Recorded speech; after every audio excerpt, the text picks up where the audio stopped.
तो अभी बंद हो गया। Anyway, will try after 2 minutes, no problem. और नीलम जी कर ही रहे तो चिंता नहीं है। आगे कंटिन्यू करते हैं। In the state of false thinking, तीसरी अवस्था, knowledge knows that it does not know, or thinks that it does not think. That is, self or the intelligence realizes the universe. तीसरी अवस्था अर्थात हम सब जिस अवस्था में है, इस अवस्था में, इस रूप में अनंत बुद्धि जानती है कि वो नहीं जानती है। अनंत बुद्धि को पता है कि उसे ज्ञान नहीं है, या वो सोचती नहीं है। Thinks that it does not think, वो ऐसा विचार करती है कि वो विचार नहीं कर रही है, सोच नहीं रही है, या वो ऐसा विचार करती है कि वो अनुभव नहीं कर रही है। दोनों भी हो सकता है यहाँ पर। दैट इज स्वयं का इंटेलिजेंस मीन्स ईश्वर, सेल्फ। यहाँ पर ये अनंत बुद्धि विविध रूपों के द्वारा इस विश्व का अनुभव करती है। What causes the intelligence thus to know or experience ignorance as knowledge? इस प्रकार से अज्ञान को ही ज्ञान समझना, ये किस कारण होता है? किसके कारण अनंत बुद्धि अज्ञान को ही ज्ञान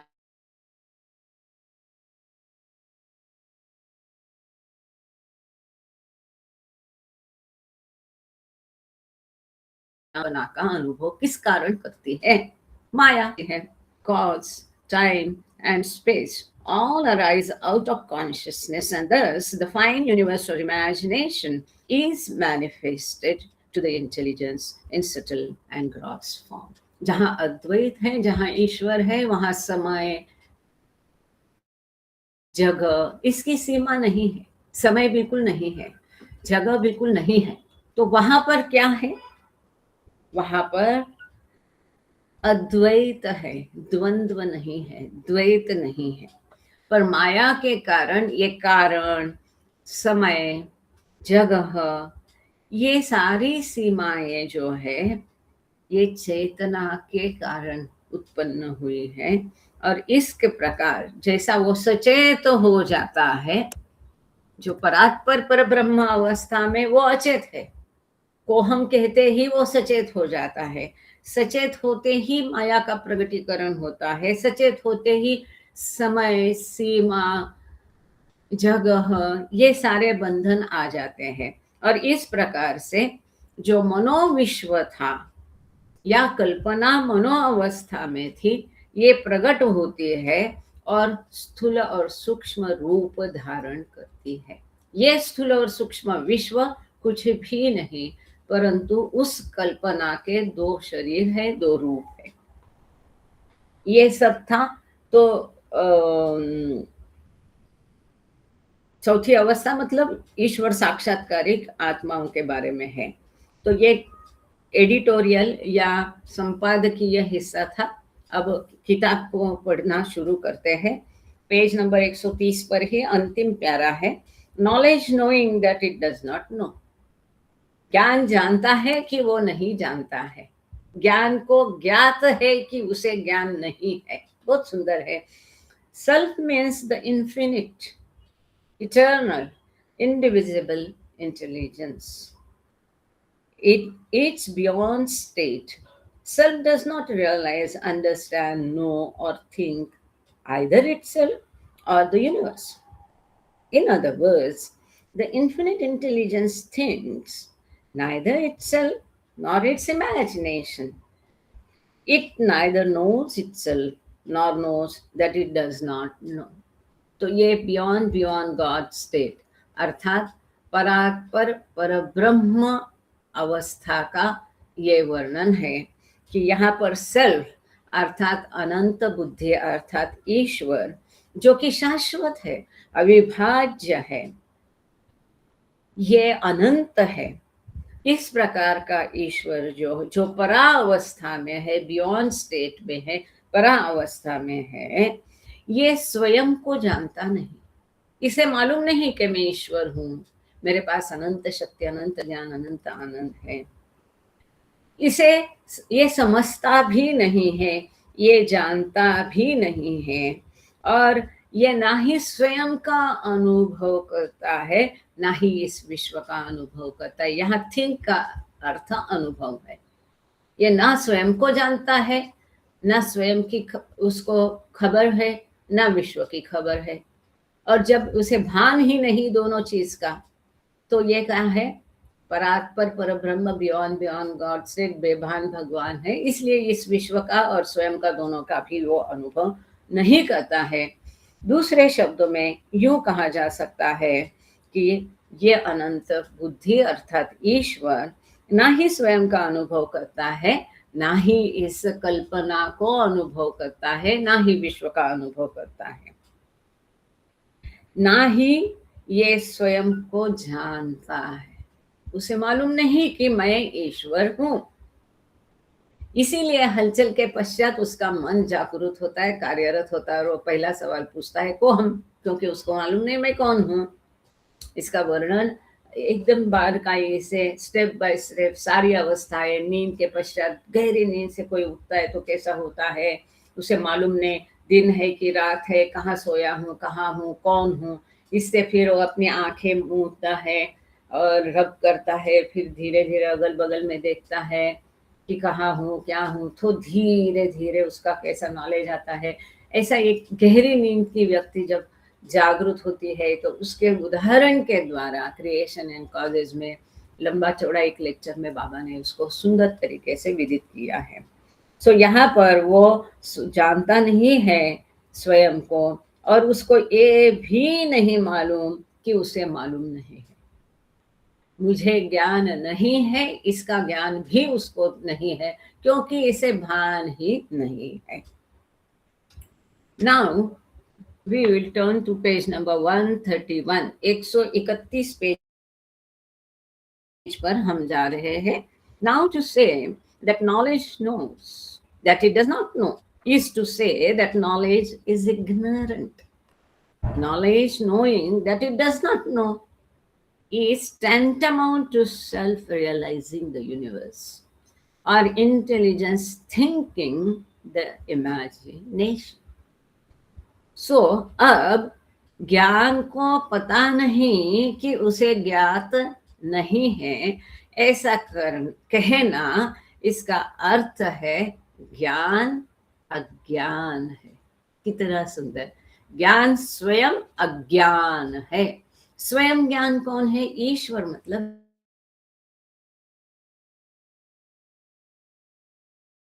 ज्ञानी नहीं है, वो स्वयं ज्ञान है, लेकिन ज्ञान को स्वयं को पता नहीं है कि वो अज्ञान है, क्योंकि उसे मैं कौन हूं यही मालूम नहीं है। मैं कौन हूं ये मालूम नहीं, मैं ईश्वर हूं, मेरे पास क्या क्या है ये भी मालूम नहीं है। वो अज्ञान का भी उसे ज्ञान नहीं है कि ज्ञान इग्नोरेंट है, नॉलेज इग्नोरेंट है, ज्ञान अज्ञानी है। जब ज्ञान को पता होता है, जब ज्ञान को मालूम होता है, जब ज्ञान जानता है कि उसे वो नहीं जानता है, उसे ज्ञान नहीं है, इसका ये जब वो देखो कितना फर्क है। बियॉन्ड बियॉन्ड गॉड स्टेट में ना ही वो निर्मित करता है, ना ही उसका अनुभव करता है। क्यों? क्योंकि उसे भान ही नहीं। मैं ज्ञानी हूं इसका भी ज्ञान नहीं है, अज्ञानी हूं इसका भी ज्ञान नहीं। लेकिन जब ज्ञान समझता है कि मैं अज्ञानी हूं, knowledge knowing that it does not no, जब ज्ञान जानता है कि उसे मालूम नहीं है, तब इसका अर्थ है, तब ये विश्व का अनुभव लेता है। इस टैंटामाउंट, इसके बराबर है to self realising the universe. ये कब होता है? जब ये विश्व का अनुभव लेने लगता है, तब ज्ञान जानता है, उसे मालूम है कि मैं नहीं जानता हूँ, क्योंकि ये प्रवास अब उस आत्मा का, परमात्मा का आत्मा के रूप में शुरू होता है। उसे मालूम नहीं है कि मुझे मालूम, उसे मालूम है कि मुझे मालूम नहीं है। नॉलेज नोइंग, अब ये जानता है कि मैं नहीं जानता हूँ, मुझे ज्ञान नहीं है, मुझे नहीं मालूम मैं कौन हूँ।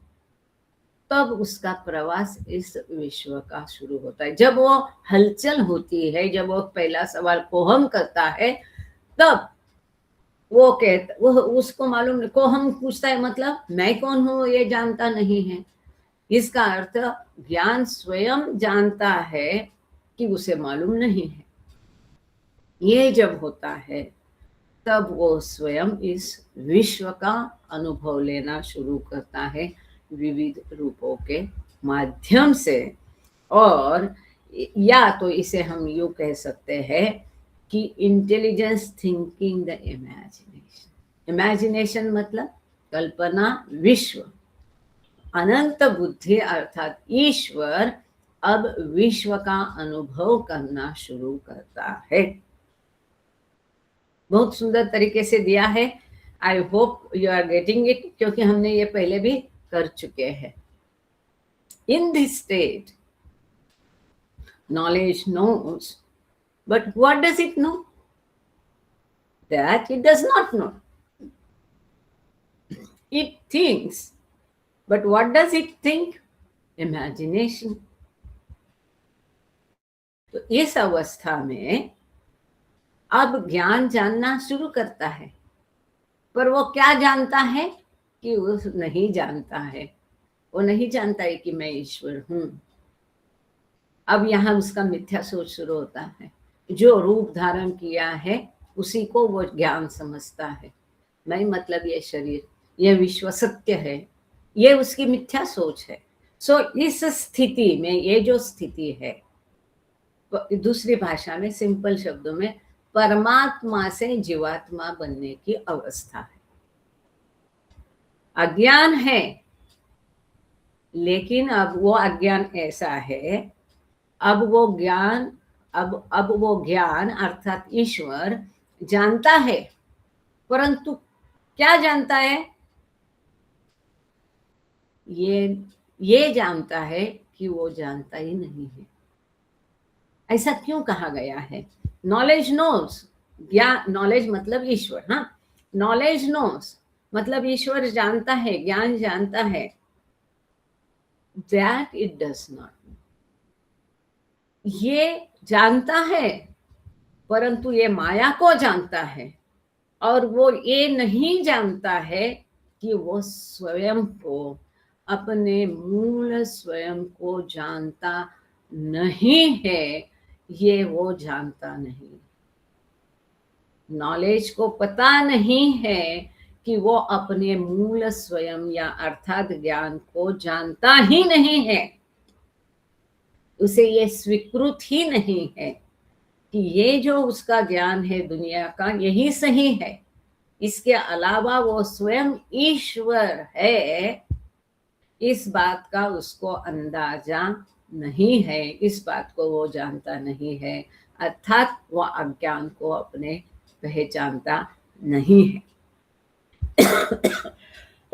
Sorry. It thinks, but what does it think? ये सोचता है, अनुभव कर, यहाँ अब थिंक का अर्थ अनुभव है। ये अनुभव करता है, लेकिन किसका?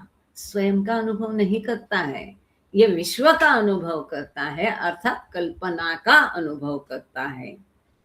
इस प्रकार से the following definition can be extrapolated. इस प्रकार से नीचे दी गई व्याख्या हम कर सकते। क्या व्याख्या है?